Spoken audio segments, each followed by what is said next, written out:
At 9:14 a.m., I watched my promotion disappear in real time. My manager's mouth formed the words "Congratulations, Marissa," and my stomach fell through the floor.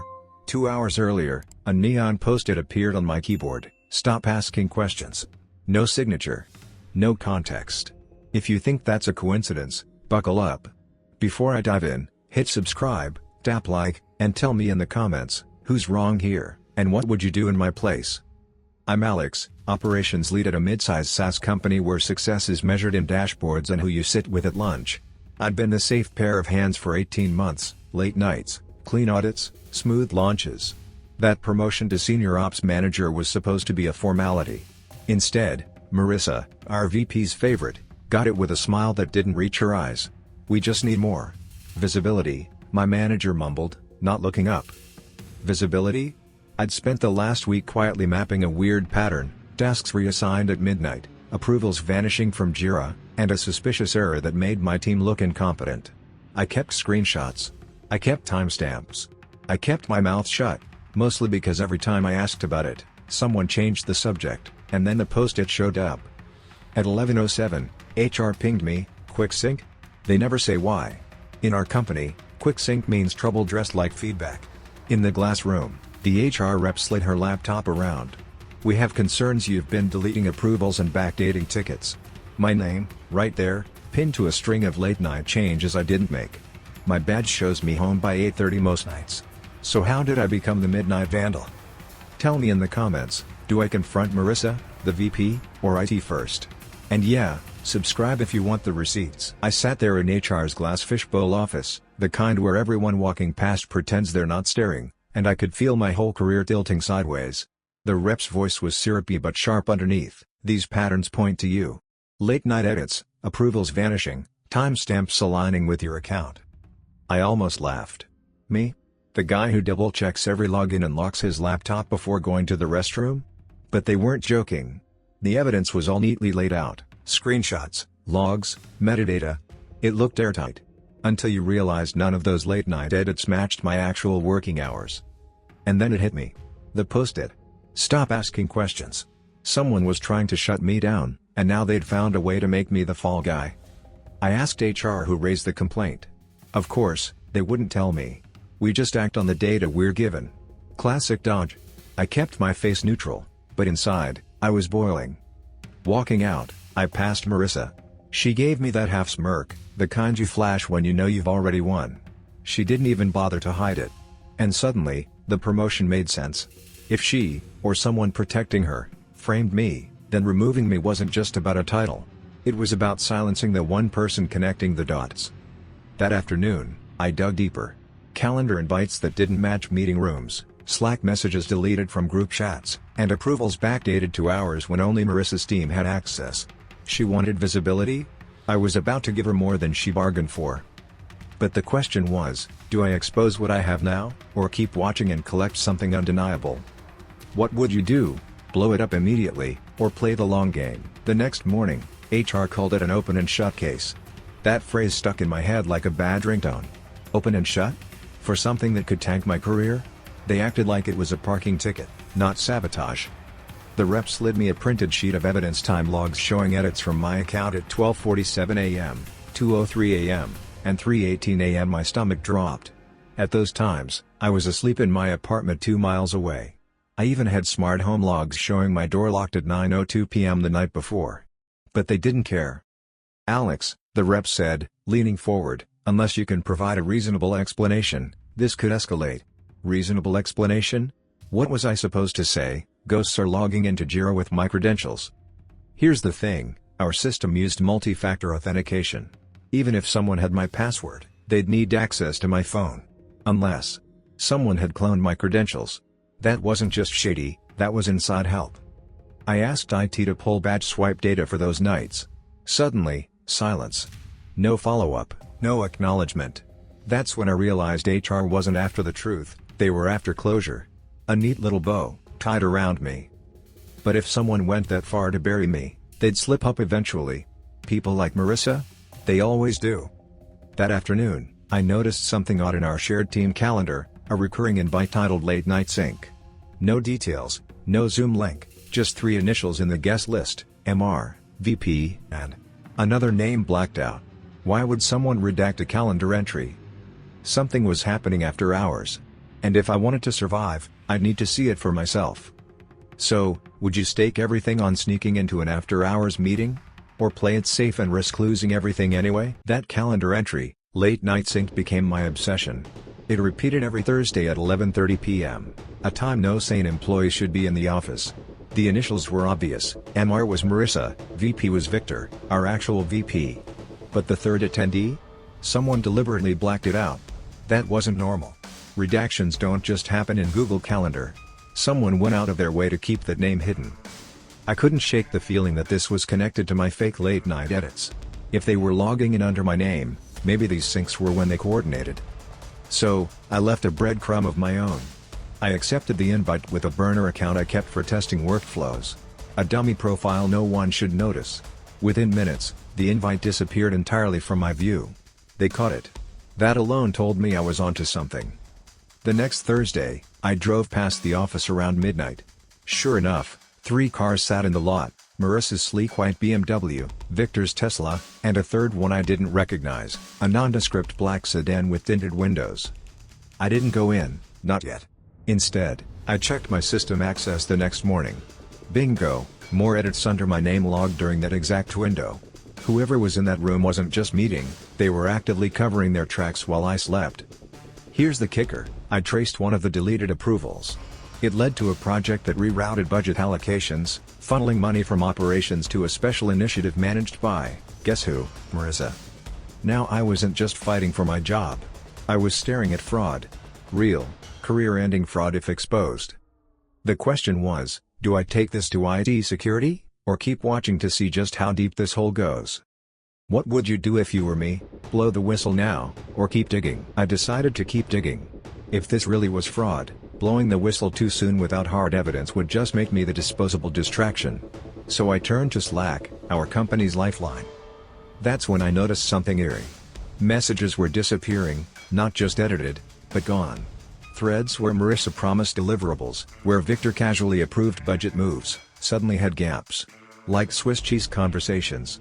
The kicker? My name was showing up as the deleter. I dug through the audit logs.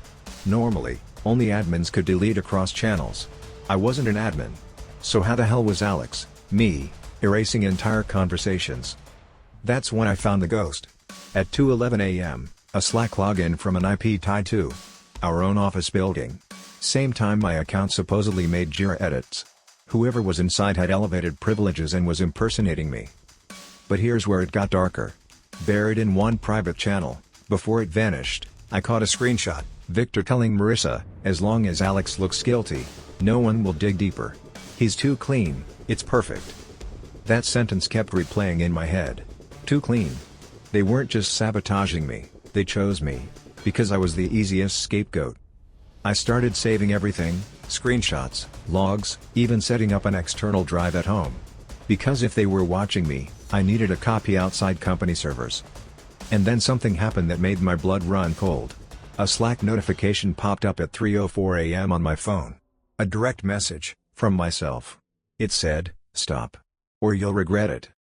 Tell me, if you got a message from your own account, would you call IT immediately, or play dumb and pretend you never saw it? I barely slept after the DM from myself. My phone sat face down on the nightstand, like it was radioactive. By morning, I convinced myself maybe it was some glitch. Until I checked Slack. The message was gone. No trace in my history. Someone had planted it, then pulled it back. That wasn't a glitch. That was a warning. I needed an ally, but in my office, allies were currency, and expensive. That's when Jordan, a senior dev who'd been around forever, slid into my day with a casual, "Coffee? Offsite?" Jordan was one of those people who noticed things and kept his mouth shut until it mattered. At the cafe, he stirred his coffee 3 times before talking. "You're not paranoid," he said quietly. "I've seen weird commits at night too, stuff tagged to your username. But when I flagged it, my ticket got closed. No explanation." He leaned in. "They're using a shadow admin. Old backdoor accounts from when the system was migrated. Most people don't know they exist." That lined up with everything I'd been piecing together.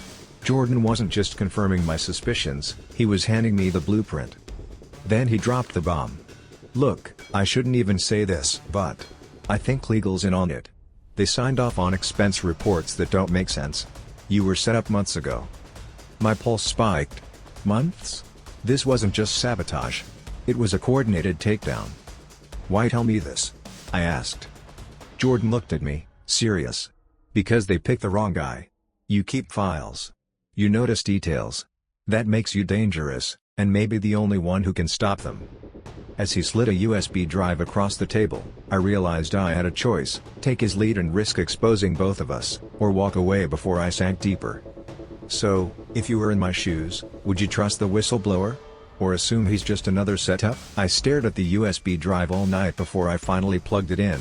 Inside was a single Excel file, blandly titled ops_Q4_budget.xlsx. At first glance, it looked like a regular financial tracker, rows of expenses, allocations, department codes. But Jordan had left little yellow highlighted cells, like breadcrumbs. Following them, I noticed something strange. Funds meant for vendor contracts had been reclassified into a vague bucket called Special Ops Initiative. Millions of dollars, siphoned off over 3 quarters. And guess whose name was tagged on the approval line? Mine. That's when I realized just how deep the setup went. They weren't just framing me for tampering with JIRA tickets. They were laundering money on my account. The deeper I dug, the uglier it got. Some of the vendors didn't even exist. Shell companies, paper trails that dead-ended at P.O. boxes. And every single one was rubber-stamped with my digital signature. Then I hit the kicker, a tab hidden in the spreadsheet, locked but not very well. Inside were comments, literal notes between Marissa and Victor. One line read, "As long as Alex holds the approvals, Ops can take the fall if audit hits early." I felt sick. They weren't planning for if I got caught, they were planning when. My whole career, maybe even legal future, was their insurance policy. I printed copies, encrypted the file, stashed backups everywhere I could think of. If they wanted to erase me digitally, fine. But they couldn't burn every paper trail. That night, I lay awake wondering, should I march this into HR and risk it vanishing into a shredder? Or go higher, straight to the board, straight to the people who'd have to act? Here's the dilemma: would you trust the internal chain of command, or gamble everything by going nuclear? The spreadsheet wasn't enough on its own. I needed proof they couldn't wave away with corporate jargon. That's when I remembered the badge logs, the digital footprints of who actually entered the building at night. I knew IT would stonewall me if I asked officially, so I tried something different. I still had access to a vendor dashboard we'd used during a security audit. Buried inside was a forgotten admin panel that tracked every door swipe. It wasn't pretty, but it worked.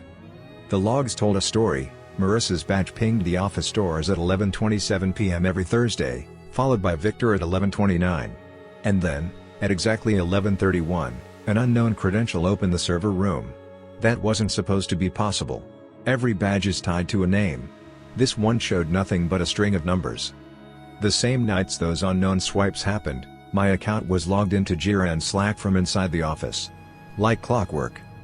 But here's where it got chilling. One Thursday, I cross-referenced security camera snapshots. The system blurred faces for privacy, but you could still see outlines. Victor and Marissa were clear as day. And next to them? A third figure, hood up, head down, never looking at the cameras. The ghost. I printed the logs and froze. This wasn't just fraud anymore. This was a coordinated conspiracy, and someone with clearance high enough to create phantom credentials was backing them. The problem was, I couldn't prove who the ghost was yet. If I accused the wrong person, I'd be finished. So I had two plays: keep tailing the badge logs until the ghost slipped up, or try to bait them by leaving a digital trap in the system. What would you risk, patience, or provocation? I chose provocation. If I waited too long, they'd tighten the noose before I ever saw daylight. So I set a trap. I left behind a fake JIRA approval, innocent on the surface, but linked to a file path that didn't exist. Anyone who clicked it would trigger a silent alert on my end. 2 nights later, it pinged. At 12:42 a.m., my account approved the phantom ticket. But the alert gave me something I hadn't expected: a device fingerprint. And it matched. Someone in legal. His name was Thomas. Mid-level counsel, friendly face, the type who remembered birthdays and handed out business cards at happy hours. But here was the fingerprint of his laptop, linked to a fake vendor approval. The next day, I watched him closely. He was calm, sipping coffee, laughing with Marissa by the elevators. But when his phone buzzed, I saw it, just a flicker of panic across his face. Like he was waiting for a shoe to drop. Digging deeper, I found an old email chain buried in archives. Thomas had once been reprimanded, quietly, for misuse of company funds. It never went public, but the debt he racked up? Enormous. And guess who bailed him out, according to a confidential HR note? Victor. Suddenly, it all made sense. Thomas wasn't a mastermind. He was leverage. A pawn who owed too big a favor to say no. But pawns make mistakes. And now I had my first real thread that connected Marissa and Victor to someone outside ops. The question was, do I confront Thomas directly and risk him running back to them, or keep him under surveillance until he cracks on his own? What would you do, apply pressure, or let him sweat? I decided to let Thomas sweat. Pressure makes people sloppy. And sloppy leaves trails. That's exactly what happened 3 days later. IT pushed a company-wide update that glitched Outlook. Most people just cursed about re-entering passwords. But for me, it was gold. When I searched through cached files on the shared drive, I stumbled on something Thomas thought he'd deleted, a draft email buried in the trash metadata. It wasn't long, but it was damning. The subject line read, contingency if Alex pushes back. My chest tightened as I read. The body was simple. If he escalates, we shift to HR for policy violations. Marissa already has talking points. VP will handle the board. Keep Alex contained. T. It was like catching a hit list with my name at the top. Proof they were planning not just sabotage but the cover-up that followed. I screenshotted everything. Multiple backups. Printed a hard copy and slid it into a book at home. Because now, if anything happened to me, I needed people to know why. That night, I checked the badge logs again. The ghost credentials swiped in at 11:31, like clockwork. But this time, something different happened. The system hiccuped, briefly assigning a name before wiping it. A single word flashed across my screen, admin root. Not Marissa. Not Victor. Not Thomas. Someone even higher. That realization hit me harder than the post-it on my keyboard. Because if this went all the way to the top, my evidence wasn't just career-ending for them, it was potentially criminal. So now I faced a brutal choice: do I take this straight to the board, or do I leak it outside, to regulators, or even the press? If you were me, would you trust the company to police itself, or go public and risk everything? I couldn't sleep that night. Every option felt like stepping into traffic. If I went to the board, Victor might get to them first. If I leaked outside, I could be branded the traitor who harmed the company. Either way, I'd be the one in headlines, not them. But fear only works when you're in the dark. So I decided to turn the lights on. The next Thursday, I parked down the street from the office, watching the lot like a hunter. At 11:26 p.m., the BMW. At 11:28, the Tesla. At 11:31, the black sedan. Right on schedule. But this time, I wasn't just observing. I had rigged the badge system with a mirrored log. Every swipe would now create a duplicate record on a hidden server I controlled. No way they could wipe it clean after. At 11:32, I walked in. My badge beeped green, and I stepped into the lion's den. The office was eerily quiet, lights low except for the conference room at the end of the hall. Through the glass, I saw them: Marissa, Victor, and Thomas, papers spread out, laptops glowing. And the ghost. Hood down this time. My breath caught. It wasn't some outside hacker. It was our CFO. The one person everyone assumed was untouchable. They froze when they saw me. Marissa's smile faltered, Victor's eyes narrowed, Thomas actually flinched. The CFO, calm as stone, said, "You shouldn't be here." I hit record on my phone under the table. "Funny," I said. "That's exactly what the post-it told me." Now it was 4 against 1, but for the first time, I wasn't the one in the shadows. "So tell me, if you were in my place, would you blow up the confrontation right then, or walk out quietly with the proof?" The room was so silent I could hear the hum of the overhead lights. 4 pairs of eyes locked on me, each calculating. Marissa crossed her arms, her trademark smirk wobbling but still there. Victor leaned back in his chair, trying to look relaxed but gripping the armrest too tightly. Thomas looked like he wanted to vanish into the carpet. And the CFO, calm, composed, like he'd been preparing for this moment all along. "Alex," the CFO said smoothly, "you're making a mistake. You don't understand the scale of what you stumbled into." "Funny," I shot back, keeping my phone angle just right, because from where I'm standing, it looks like fraud, forgery, and a whole lot of jail time. Victor chuckled, low and dismissive. "Do you really think the board will side with you over us? We are the company. You're just a cog. Replaceable." That word, replaceable, lit a fire in me. Because that's all I'd ever been to them. A clean record, a steady worker, the perfect scapegoat. I leaned forward, lowering my voice. "Then explain why I have badge logs, Slack audits, and financial spreadsheets tying each of you to this mess. Or better yet, why I just emailed copies to an external drive that auto-forwards to a lawyer if I don't check in by 9 a.m. tomorrow." Marissa's smirk vanished. Thomas went pale. For the first time, the CFO's mask cracked. I didn't wait for their response. I turned, walked out, and let the weight of their silence follow me. The next morning, my inbox lit up with a mandatory HR meeting. No subject, no details. Just a time and a room number. It wasn't just another ambush. It was war. If you were me, would you walk into that meeting alone, or show up with backup? I didn't walk into that HR meeting alone. I brought Jordan, the quiet dev who slipped me the USB, and I made sure my phone's recorder was running before we even stepped inside. The room was already full. HR, legal, and, of course, Victor, Marissa, and Thomas. But the CFO's chair sat empty, which told me everything. He didn't need to be there. He was pulling strings from a safer distance. HR opened with the usual sugar-coated poison. "Alex, we've received troubling reports about your conduct. We're here to give you the opportunity to explain." I almost laughed. Opportunity? This was theater.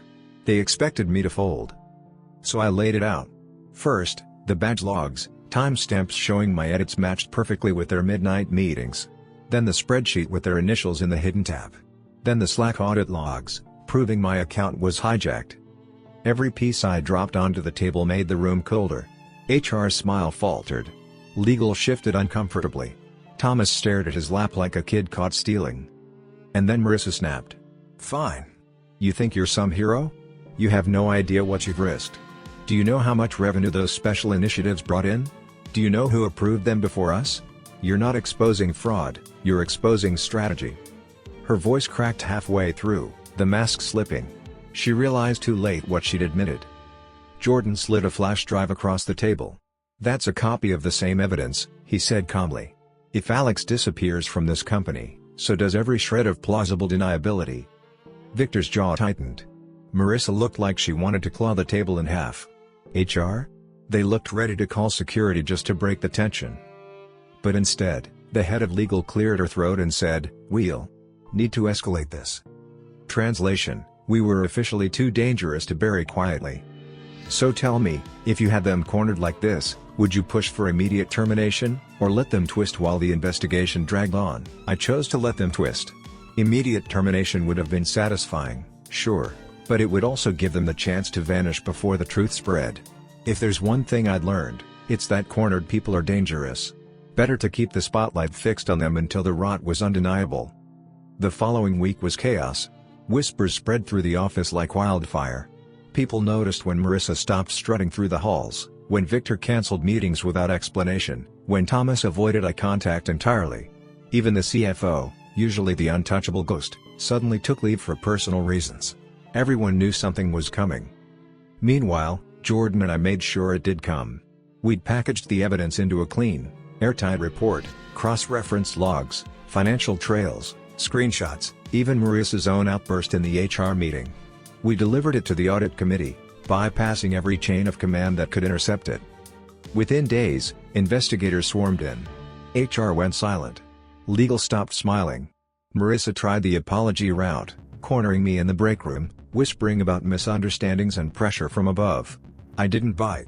Apologies aren't enough when someone tries to end your career. Victor, on the other hand, played arrogant to the end. "You think they'll side with you?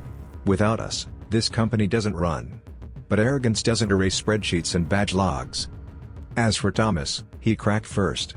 Rumor had it he'd agreed to cooperate in exchange for leniency. Classic pawn move. The dominoes started falling. I wasn't celebrating, though. I knew exposing them was one thing, surviving the fallout was another. Office politics doesn't end when the villains get caught. It mutates, shifts, and waits for the next opening. And that's when I realized, I had one final decision to make. Stay and rebuild in a company now tainted by corruption, or walk away with my reputation intact, before the politics tried to claim me next. So what would you do, fight to rebuild inside the company, or leave everything behind and start fresh? I chose to walk. It wasn't about quitting, it was about surviving and making sure the story didn't die in silence. By the time I handed in my badge, investigators had already frozen accounts, subpoenaed files, and started questioning the senior team. Marissa and Victor were suspended pending review. Thomas was cooperating fully, his career effectively over. The CFO quietly resigned, no press statement, no fanfare. Karma had its way. Walking out of the building that last time, I felt a strange mix of relief and disbelief. Months of paranoia, sleepless nights, and calculated risks had led to this moment. But here's the kicker, even after all of it, I still got emails from people asking me, "How did you know? How did you survive?" It wasn't luck. It was attention to detail, patience, and knowing when to push and when to observe. The post-it, the badge logs, the ghost credentials, every breadcrumb mattered. Every small observation became evidence. And yes, I could have retaliated publicly or torched my former workplace in revenge, but that wasn't my style. I let the systems and the people who created them self-destruct. Sometimes, the cleanest revenge is letting karma do its work. Now, months later, I'm in a new role, a new city, and a fresh start. But I never delete evidence, never ignore patterns, and never underestimate what seemingly untouchable people will do to protect themselves. The moral? Trust your instincts, document everything, and remember, even the highest office has cracks, and karma will always find the leaks. If you enjoyed this story, subscribe, hit like, and don't miss the next video.